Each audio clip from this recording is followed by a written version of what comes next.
Hola, ¿qué tal? ¿Cómo estás? Sea bienvenido al curso Algoritmos y Programación. Estamos viendo funciones. Ya vimos la definición de lo que es una función, características de las funciones. Vamos a ver ahora funciones sin argumentos para posteriormente ver también funciones con argumentos y finalmente terminar con funciones con y sin retorno de valores. Vamos a ver funciones sin argumentos.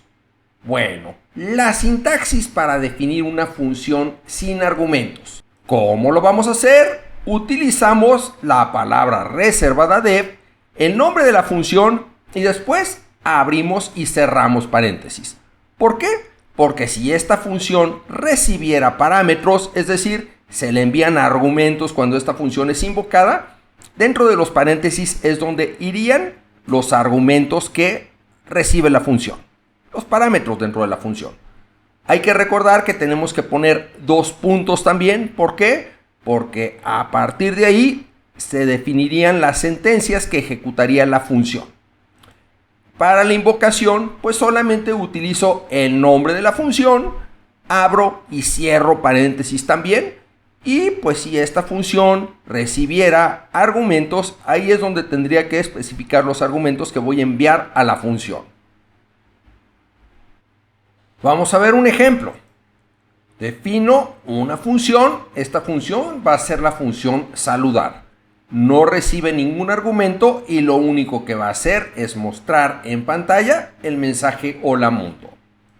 Esta función la puedo invocar únicamente indicando el nombre de la función y los paréntesis donde no voy a pasar ningún argumento. Vamos a ver otro ejemplo. Ahora tengo un programa donde voy a tener dos funciones. Ninguna de las funciones recibe argumentos. La primera función es la función KM-AMI. ¿Qué va a hacer esta función? Pues esta es una función que va a permitir al usuario introducir un valor que va a ser una distancia. Esa distancia va a estar dado en kilómetros, lo va a convertir en millas y va a mostrar la distancia equivalente en millas. ¿Ok?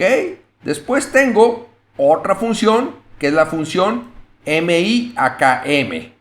¿Qué va a hacer esta función?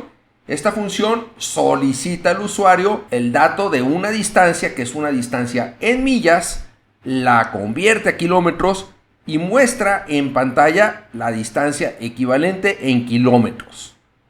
Ahora vamos viendo qué es lo que sigue. Después iniciamos con el programa principal, donde lo que voy a hacer es tener un ciclo while, donde voy a estar indicando al usuario las dos opciones. La primera es convertir kilómetros a millas, la segunda es convertir millas a kilómetros. Hay una tercera opción que es la opción salir, y cuando la variable opción, que es la que se captura cuando se introduce la entrada del usuario, esa variable opción, mientras sea diferente de 3, va a continuar en el ciclo mostrando el menú y solicitando la opción del usuario.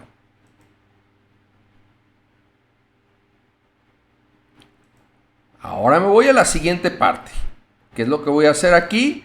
Pues ahora voy a checar que si la opción es 1, entonces ejecute la función que va a ser llamada KMAMI. Es decir, la función donde se va a solicitar al usuario que introduzca la distancia en kilómetros, se convierte a millas y se muestra en millas. En la opción número 2 voy a invocar a la función MIAKM. Es la función que solicita al usuario la distancia en millas, la convierte a kilómetros y despliega el equivalente en kilómetros. En la opción 3 solamente se muestra el mensaje gracias y si no es ninguna de esas opciones, entonces se muestra el mensaje opción inválida.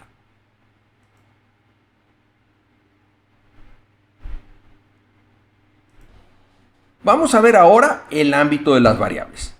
Por ejemplo, si yo defino una función y en esa función defino la variable x asignándole el valor de 0 y en la parte principal del programa yo defino otra vez la variable x, le asigno el valor de 1, ¿qué sucede después de que yo invoque la función?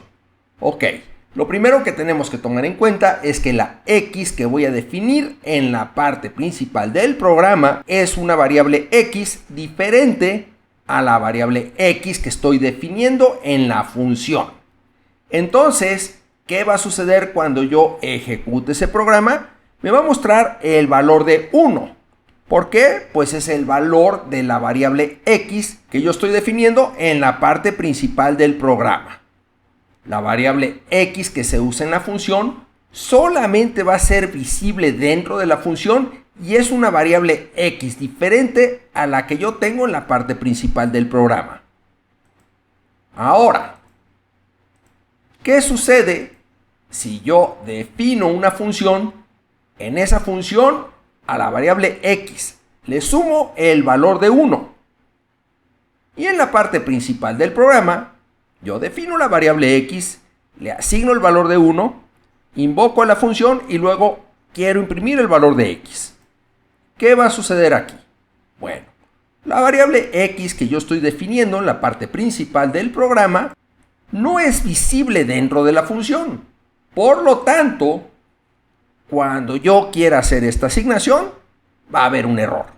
¿Por qué razón? Porque yo estoy tratando de incrementar 1 al valor de x y x dentro de la función es una variable que no ha sido definida. En resumen, las funciones pueden no recibir ningún argumento. En este caso pueden servir para definir procedimientos que forman parte de un programa. Como en el ejemplo que vimos, tenemos un procedimiento que lo que hace es solicitar la distancia en kilómetros, convertirla a millas y mostrar el equivalente. Tengo otro procedimiento, función, que lo que hace es solicitar la distancia en millas, convertirla a kilómetros y mostrar el equivalente. Todas las variables y argumentos de una función son locales dentro de la función. Es decir, solo existen dentro de la función.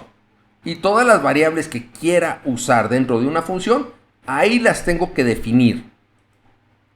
Dentro de una función no existen las variables que estamos usando en el programa. A continuación, en el próximo video veremos cómo definir funciones con argumentos.